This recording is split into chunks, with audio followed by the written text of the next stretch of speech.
मेरा नाम मोहम्मद अफजल है और मैं KIT कॉलेज में इंस्ट्रक्टर हूँ सिविल डिपार्टमेंट में। आज मैं आपको ट्रांसपोर्टेशन इंजीनियरिंग सिविल 343 के बारे में लेक्चर दूंगा। ये सब्जेक्ट अपनी अहमियत का हमल है। इस सब्जेक्ट के अंदर हम ट्रांसपोर्टेशन यानी कि ज़राए नकलो हमल यानी इंसानों का एक जगह से दूसरी जगह जाना या चीज़ों को एक जगह से दूसरी जगह मुंतकिल करना, उसकी अहमियत और उसके लिए जो हमारे मोड्स ऑफ ट्रांसपोर्टेशन इस्तेमाल होते हैं उनके बारे में मैं आज आपको बताऊंगा। तो किसी भी मुल्क के लिए की तरक्की का जो दारोमदार है वो बेहतरीन ज़राए नकलो हमल पे होता है। अगर ट्रांसपोर्टेशन का निज़ाम बेहतरीन होगा तो वक़्त की बचत होगी, हादसात की शरह में कमी आएगी, हमारा फ्यूल बचेगा, हमारा टाइम बचेगा और इस तरह मुसाफिर एक जगह से दूसरी जगह पर, मरीज़ एक जगह से दूसरी जगह पर, तजारत करने वाले लोग, बिजनेसमैन अपने बिजनेस को एक जगह से दूसरी जगह पर बड़े आसान तरीके से और कम वक्त में जो है वो सारा अंजाम दे सकते हैं। इस सिलसिले में गवर्नमेंट ने ट्रांसपोर्टेशन इंजीनियरिंग का सब्जेक्ट सिविल 3rd ईयर में रखा है, जिसकी बहुत ज़्यादा अहमियत है किसी भी सिविल इंजीनियर के लिए, चाहे वो डिप्लोमा होल्डर हो चाहे वो डिग्री इंजीनियर हो। तो उसके लिए ये है कि ज़माना कदीम से ज़राए नकलो हमल जो है वो इस्तेमाल होते चले आ रहे हैं। उसमें लोग पैदल शुरू में सफ़र किया करते थे, फिर बार बर्दारी और मुसाफिरों के लिए तरह तरह के जानवर इस्तेमाल किए गए, जिनमें जो है वो बैल है, ऊँट, घोड़े, हाथी, इस तरह के कई एक जानवर जो है वो सफ़र के लिए इस्तेमाल किए जाते थे। लेकिन आज के इस जदीद दौर में जदीद ज़राए आ चुके हैं। अगर उन ज़राए को अच्छी तरीके से बनाने का तरीका समझ लिया जाए और उनके ऊपर ट्रैफिक चलाने वालों को एक बेहतरीन तरीके से लाइसेंस जारी किया जाए तो बहुत सारे हादसात की शरह में कमी आ सकती है। तो मोड ऑफ ट्रांसपोर्टेशन के जो है वो 4 ज़राए हैं। नंबर 1 में हाईवेज, नंबर 2 में हमारे पास रेलवेज और नंबर 3 में वाटरवेज और नंबर 4 में एयरवेज शामिल है।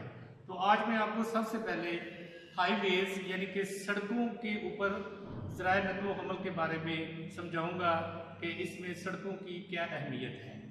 किसी भी मुल्क की तरक्की के लिए का दारोमदार उसके इंफ्रास्ट्रक्चर पर होता है। जितना अच्छा इंफ्रास्ट्रक्चर होगा उस मुल्क की तरक्की, किसी भी मुल्क की तरक्की का दारोमदार उस मुल्क का इंफ्रास्ट्रक्चर पर होता है कि जितना अच्छा इंफ्रास्ट्रक्चर होगा उतनी उस मुल्क की तरक्की जो है वो ज़्यादा से ज़्यादा मुमकिन हो सकेगी।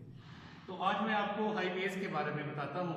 हाईवेज जो है यानी कि सड़कें तमीर करना, बनाना, इसके लिए गवर्नमेंट के मुख्तलिफ डिपार्टमेंट जो सड़कें तमीर करने के करते हैं, जिनकी जिम्मेदारी है, उनका सबसे पहले मैं आपको बता दूँ। नंबर 1 में पाकिस्तान पब्लिक वर्क्स डिपार्टमेंट, जिसको पाक PWD कहा जाता है एब्रीविएशन के तौर पे।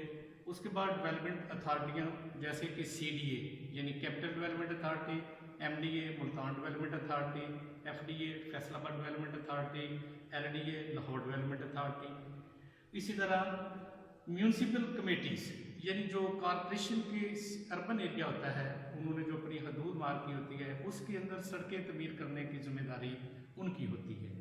उसके बाद रूरल डेवलपमेंट प्रोग्राम्स होते हैं, देहातों के अंदर सड़कों को तमीर करना, उनकी बेहतरी करना, ताकि देहाती लोग जो हैं, देहातों में रहने वाले लोग जो हैं वो आसानी से शहर मंडियों तक जो है वो पहुँच सके, क्योंकि हमारे मुल्क की ज़्यादातर आबादी जो है वो देहातों में रहते हैं और ज़रिया जो आमदन है वो खेती बाड़ी है। तो इस सिलसिले में वहाँ पर भी रूरल डेवलपमेंट प्रोग्राम के तहत मुख्तलिफ किस्म के हम रोड्स तमीर करते हैं। और बड़ी सड़कें जैसे कि हमारे मोटरवेज हैं, सुपर हाईवेज हैं, हाईवेज हैं, उनकी जिम्मेदारी तमीर करने की हमारी नेशनल हाईवे अथॉरिटी जो फेडरल गवर्नमेंट का महकमा है वो सर अंजाम देता है।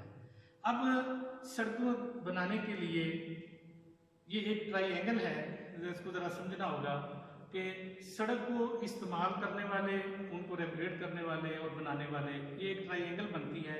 अगर इंजीनियर जो है वो तमाम ज्योमेट्रिक डिज़ाइन के मुताबिक सड़क को तमीर करें, जिसमें सड़क का कैरेज वे है, उसके शोल्डर है, उसकी कर्व है, उसका सुपर एलिवेशन है, उसका क्राउन है, तो ये तमाम चीज़ें अगर सही मानों में डिज़ाइन हों तो यूज़र को बहुत ही कंफर्टेबल जो है वो सफ़र जो है वो मुयसर आ सकता है। तो सबसे पहले जो है इंजीनियर की जिम्मेदारी है कि वो तमाम वो चीज़ें जो कि एक सड़क बनाने में इस्तेमाल करनी चाहिए उनको हर हाल में मुकम्मल और सही मानों में होना चाहिए। यानी कि रोड की अलाइनमेंट सही हो, उसके मटेरियल जो डाला जा रहा है वो ठीक हो, उसकी कंपैक्शन ठीक हो और उसको सही बनाया जाए। उसके बाद दूसरा नंबर पे आते हैं सड़क को इस्तेमाल करने वाले लोग, जिनको हम ट्रैफिक कहते हैं। हर वो चीज़ जो सड़क के ऊपर आ जाती है, चाहे वो साइकिल सवार है, मोटरसाइकिल है, कार वाला है, बस वाला है, ट्रक वाला है, कोई भी चीज़ जो सड़क के ऊपर आ जाती है और वो एक जगह से दूसरी जगह मूव करती है वो ट्रैफिक कहलाती है। अगर ट्रैफिक यूज़ करने वालों को ट्रैफिक के लाइसेंस उनके सही मानों में उनको टेस्ट करके दिए जाए तो काफ़ी हद तक हादसात की शरह में नुमाया कमी हम ला सकते हैं। तीसरी वह कि रेगुलेटर बॉडी। रेगुलेटर मीन कि जो सड़क के ऊपर चलने वाले ट्रैफिक को कंट्रोल करते हैं, यानी कि ट्रैफिक पुलिस। तो इसके लिए ट्रैफिक पुलिस को सख्त कवानीन बनाने चाहिए कि ताकि ज़्यादा से ज़्यादा लोग उसको फॉलो करें। तमाम सड़क के ऊपर लगाए गए साइंस, सिग्नल्स, ट्रैफिक की लेन की पाबंदी, ये उनकी जिम्मेदारी होती है। तो इस तरह अगर ये तीनों मुख्तलिफ पार्टियाँ यानी कि इंजीनियर्स, यूज़र्स और रेगुलेटर, ये तीनों अपनी सही सिमत में काम करें तो हमारे मुल्क के अंदर काफ़ी हद तक इंफ्रास्ट्रक्चर जो रोड का है वो बेहतर हो सकता है। अब इसके बारे में मैं आपको बताऊं कि नंबर 2 में है रेलवेज। रेलवेज में ये बहुत ही एक चीपेस्ट ज़राए आमदोरफ्त है। इसमें वक्त की बचत होती है और सफ़र जो है वह महफूज जो है वो तस्वर किया जाता है। बेहतर है कि हमारे जो रेलवे का निज़ाम है वो काफ़ी पुराना ही चला आ रहा है, इसके ऊपर मज़ीद तरक्की तो नहीं हुई, लेकिन इसके ज़रिए भी हम बड़े शहरों को एक दूसरे के साथ हमने लिंक कर दिया है ताकि मुसाफिर और जो गुड्स है वो एक जगह से दूसरी जगह आसानी से जा सके।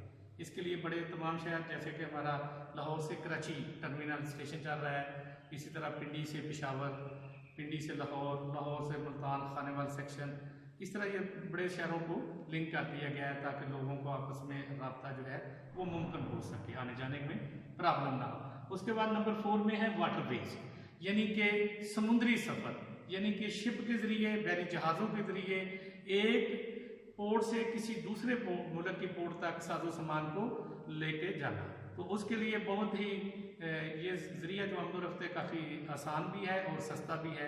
इसके लिए बेहतर है कि ज़्यादा से ज़्यादा जो गुड्स का काम करते हैं यानी कि ताजर हजरात हैं वो ज़्यादातर वाटरवेज को ही तरजीह देते हैं। नंबर 4 में आ जाता है एयरवेज, यानी कि हवाई सफ़र। तो हवाई सफ़र जो है ये तेज़ तरीन सफ़र है। दूसरे जो हमारे ट्रांसपोर्टेशन के ज़राए हैं यानी कि मोड ऑफ ट्रांसपोर्टेशन है वो कदरे सस्ते हैं और ये उनसे महंगा है। तो तमाम हमारे बड़े जो शहर हैं, मिसाल के तौर पर इस्लामाबाद से लाहौर और लाहौर से कराची, मुल्तान, सकरदो, गिलगित, ये तमाम डोमेस्टिक भी एयरपोर्ट बने हुए हैं और इंटरनेशनल लेवल के भी एयरपोर्ट हमारे मुल्क में बने हुए हैं जहाँ पर डेली जो है वो मुसाफिर जो है वो सफ़र करते हैं।